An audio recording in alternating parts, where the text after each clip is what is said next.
मैं हूं नाहिद फातिमा और आप सबका स्वागत है हमारे ख़ास कार्यक्रम में जिसका नाम है नुक्कड़ सभा।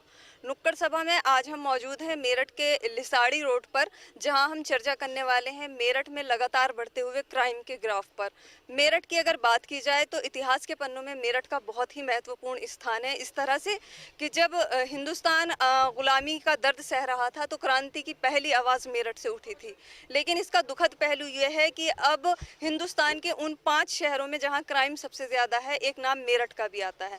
मेरठ में क्राइम क्यों बढ़ रहा है, उसके कारण क्या है, उनका हल क्या हो सकता है, कौन से वो फैक्टर हैं जो क्राइम को बढ़ावा दे रहे हैं, इसी सब पर चर्चा करने के लिए बहुत सारे लोग यहाँ पर मेरे साथ मौजूद हैं। बारी बारी से सबके पास जाऊंगी और मालूम करूंगी कि उनका क्या सोच है, वो क्या सोचते हैं कि क्राइम क्यों बढ़ रहा है। ख़ासतौर पर महिला क्राइम की अगर बात की जाए तो वो यहाँ पर बहुत ही तेज़ी से बढ़ रहा है। लगातार रोज़ाना महिलाओं के साथ यहाँ की क्राइम की घटनाएं होती हैं। उसके अलावा चोरी, डकैती, किडनैपिंग, मर्डर, ये यहाँ पर आम मुद्दे हैं जो लगातार क्राइम को बढ़ावा दे रहे हैं। अब मैं बारी बारी से एक एक जने के पास जाती हूँ, बात करने की कोशिश करती हूँ। आप बताइए, क्या नाम है आपका? सलीम पठान कहते हैं मुझे।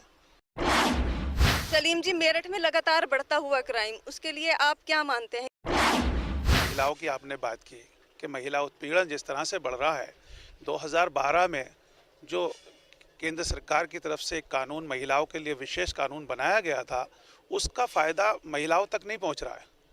उसका फ़ायदा कुछ राजनीतिक संगठन उठा रहे हैं।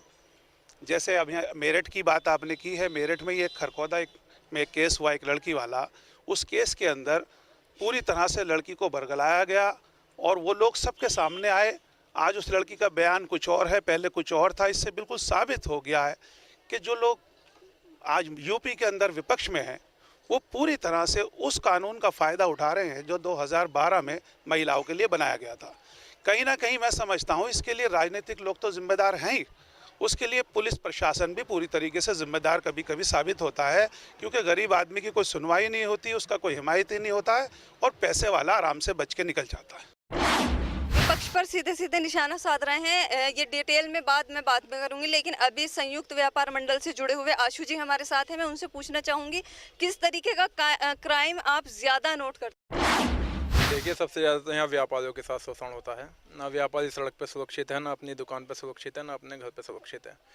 और समय समय पर लगातार लूटपाट व्यापारियों के साथ होती रहती हैं। कई बार हमने अधिकारियों का घेराव भी करा, धरने प्रदर्शन करे, लेकिन कोई भी किसी प्रकार के अभी तक जो है कोई प्रशासन की तरफ से कोई भी ऐसी रूपरेखा तैयार नहीं हुई जो व्यापारी यहाँ पर सुरक्षित महसूस करे। और पश्चिमी उत्तर प्रदेश की बात, मेरठ तो है ही है, पश्चिमी उत्तर प्रदेश की राजधानी माना जाता है मेरठ आर्थिक रूप से भी। पश्चिमी उत्तर प्रदेश भी मेरठ की वजह से ही बदनाम हो रहा है। और ये सब चीज़ें, एक तो अशिक्षा का अभाव, बेरोजगारी, इन सब वजह से ही क्राइम लगातार बढ़ रहा है। और आपने बहुत अच्छी पहल की है ये कि जो सबके समाज के सभी लोगों को जो है इस तरह से इकट्ठा कर कर यहाँ पर जो है नुक्कड़ सभाओं का आयोजन कर रहा है। इससे वास्तव में कुछ ना कुछ हल निकलेगा। व्यापारियों का शोषण, लूट मार और मर्डर, ये भी यहाँ पर एक आम क्राइम है, इस पर भी बात करेंगे चर्चा में। अभी आपके पास आना चाहूंगी, आपका क्या नाम है? मेरा नाम हाजी शरीफ है। हाजी जी, आपने पुराना मेरठ भी देखा है और अब नया मेरठ आप देख रहे हैं, तो किस तरीके का फर्क आप महसूस करते हैं? तो फ़र्क जो अभी यहाँ पर क्राइम बढ़ रहा है, इसके ऊपर अंकुश लगाने के लिए कानून तो सरकार बनाती है, लेकिन उस पर अमल नहीं हो रहा।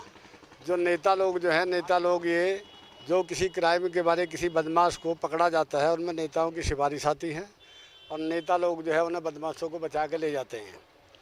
दूसरी बात यह है, पुलिस के सामने जब नेताओं का दबाव आता है तो पुलिस भी अपनी तरफ से कार्रवाई करती है, लेकिन उनके दबाव से पुलिस भी मजबूर हो जाती है। इस मजबूरी के कारण पुलिस कुछ नहीं कर सकती। अगर यहाँ कानून पर सख्ती से है, अगर सभी लोग जो हैं इस पर सहयोग करें पुलिस प्रशासन का, तो ऐसी कोई बात नहीं है कि जो यहाँ पर ये उत्पीड़न बंद ना हो।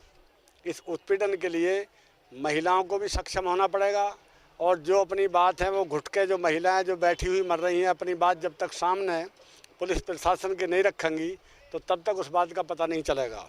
इसलिए बहुत सी लड़कियों का कत्ल, बहुत सी लड़कियों में आग लगाई जा रही हैं। चलती हुई लड़की जो स्टूडेंट हैं, कॉलेजों में जा रही हैं, उनके साथ लड़के निकलते बढ़ते छेड़खानी कर रहे हैं। जो पुलिस फैंटम वाले हैं, इन लोगों को थोड़ा ऑर्डर किया जाए, अपनी गश्त जारी रखें, देखते हुए लड़कियों को अपना जाते हुए उनके ऊपर अपना देखभाल रखें। योजनाएं तो बनती हैं लेकिन उनका इम्प्लीमेंटेशन नहीं हो पाता है। इसके अलावा पुलिस प्रशासन का बहुत ही सुस्त रवैया है, जिसकी वजह से महिलाओं के प्रति अपराध लगातार बढ़ रहे हैं। बहुत ही अच्छा मुद्दा आपने उठाया है। आपके पास आना चाहूंगी, आपका क्या नाम है? महमूद मलिक। महमूद जी, आप किस तरह का क्राइम मेरठ में सबसे ज्यादा नोट करते हैं? क्राइम जो होता है केवल एक थालीपन की वजह से होता है। थालीपन जो होता है कारोबार ना होना। बेरोजगारी को वो मानते हैं कि सबसे बड़ा मुद्दा है यहाँ पर, जिसकी वजह से क्राइम भी लगातार बढ़ रहा है। कई सारी चीजें निकलकर सामने आ रही हैं जिसकी वजह से क्राइम लगातार बढ़ रहा है। आपके पास आना चाहूंगी। मैम तो यही है कि बेरोजगारी हमारे पश्चिम उत्तर प्रदेश में जितनी भी बड़ी फैक्ट्री थी अधिकतर वो बंद हो गई हैं और पढ़ा लिखा तबका जितना भी है वो बेरोजगार है। और बेरोजगार के होने के बाद खर्चे इतने बढ़ गए कि कुछ लोग कोई चैन चुरा रहा है, कोई कुछ कर रहा है, कोई कुछ कर रहा है। सबसे मेन मुद्दा है हमारी बेरोजगारी। अगर हमारे यहाँ रोजगार होगा तो बच्चों को खाने को भी मिलेगा, पहनने को भी मिलेगा, पढ़ाई के लिए भी मिलेगा। आप देखते होंगे हमारी ये मलिन बस्ती है, इसमें अधिकतर बच्चे बेरोजगार, अनपढ़। उसका मेन कारण यही है कि रोज़गार नहीं है। पढ़े लिखे बच्चों को भी रोज़गार नहीं मिल रहा, अनपढ़ों की तो बात छोड़ दो।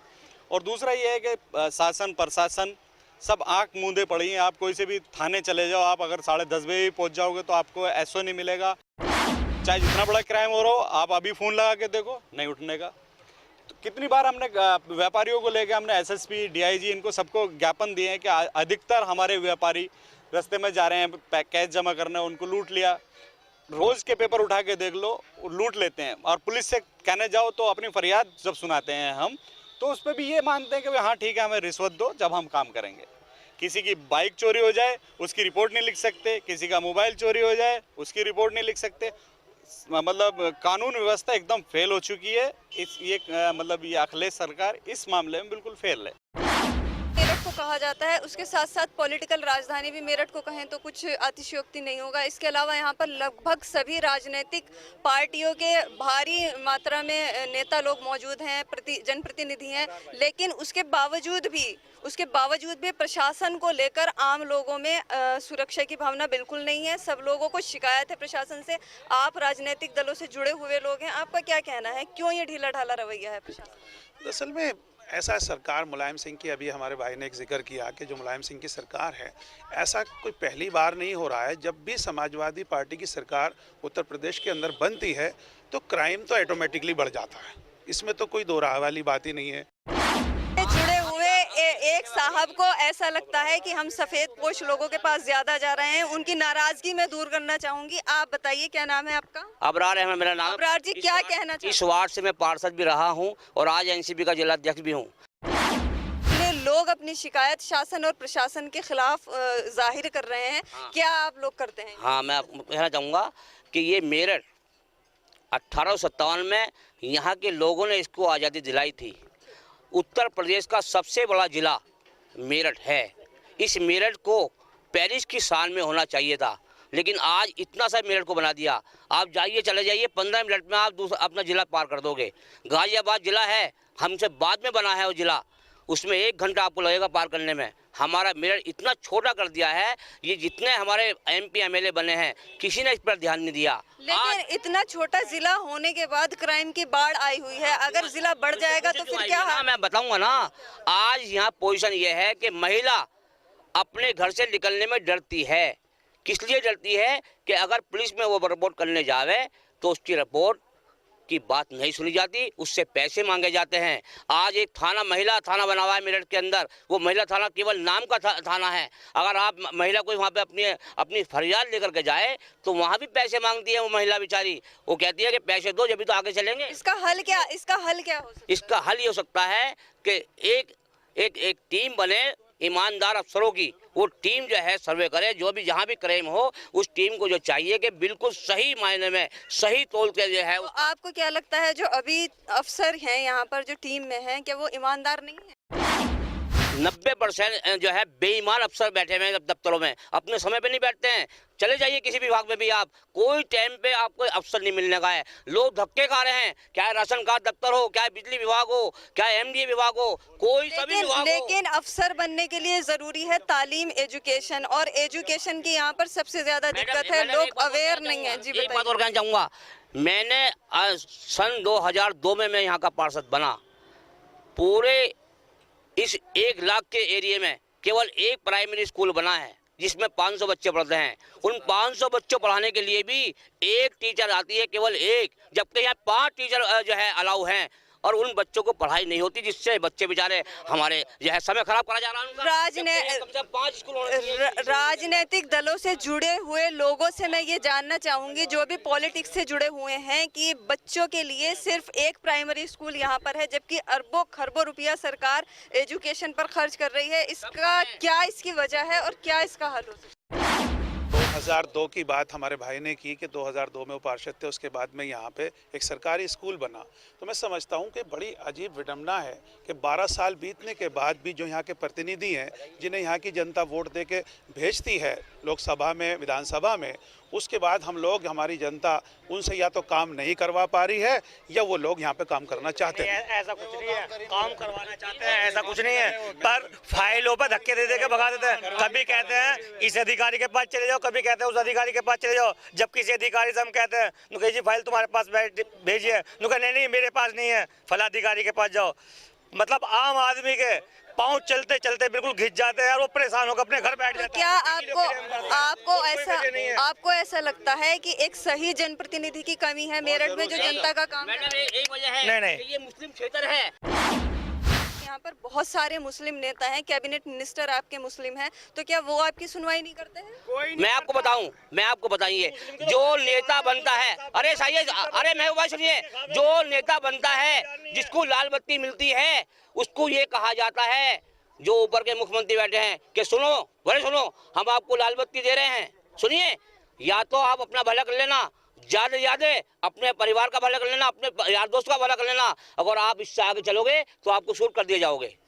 सरकार पर सीधा इन्होंने आरोप लगाया है कि लाल बत्ती देने के बाद सिर्फ अपने परिवार का भला करने के आदेश दिए जाते हैं। इसी वजह से लगातार मेरठ में क्राइम बढ़ रहा है। होमगार्ड भी अधिकारी हैं, वो भी सारे ऐसे ही चलते हैं जैसे सब एक सीध में चलते हैं, ना कोई इसमें मुसलमान है ना कोई हिंदू है। सारे अधिकारी अपने करने में कोई कमी नहीं कर रहे, धक्के दिलाने में। क्या अब्दुल समद हो या कोई भी हो, जाकर देख लो, बिल्कुल सारा कूड़ा हो रहा है, हम धक्के खाते फिर रहे हैं, कोई भी काम हो नहीं रहा।